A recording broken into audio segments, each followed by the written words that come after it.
Hello everyone, এই দেখো এখন কাঁঠালের তরকারি তৈরি হচ্ছে। আর হ্যাঁ, জল খাবো, ঠান্ডা জল, কারণ খুবই গরম, খুবই গরম, খুবই গরম।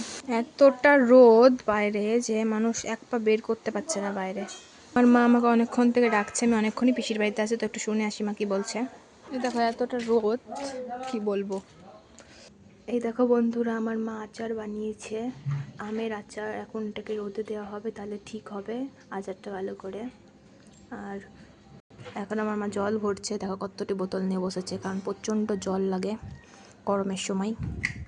চলো এই রোদের মধ্যে তোমাকে আমাদের বাড়িতে এই বেল গাছ দেখায়। বেল অনেক ধরেছে আর সব নিচে পড়ে যাচ্ছে, জানো, প্রচণ্ড বেল ধরেছে আর সব নিচে নিচে পড়ে যাচ্ছে। গরমে ওরাও থাকতে পারছে না গাছে। আর আমি এখন স্নান করব, তো আর পিসিদের বাড়ি থেকে আসলাম বলে আমি এভাবে গামছা লাগিয়ে এসেছি মাথায়, আবার এভাবেই যাব।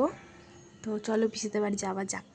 আমাদের বাড়িতে না পেয়ারারও গাছ আছে, এই দেখো পেয়ারাগুলো হচ্ছে, আর বেলেরও গাছ আছে। তো পেয়ারা হবে যখন, বড় হবে যখন, তোমাদেরকে দেখাবো। এই দেখো সবাই সবাই এখন পাখার সামনে বসে হাওয়া খাচ্ছে, খুবই গরম তো তাই। এদিকে ঠাকুমার কাঁঠালের তরকারি হচ্ছে হচ্ছে অনেক দেরি লাগবে অবশ্য। এই ফোনের কভারটা না এই ফোনটাতে লাগানো হয়েছে। তো গাইস, এর নেক্সট ভিডিওতে দেখা হচ্ছে। এখনকার মতো টাটা, স্নান করবো তো তাই।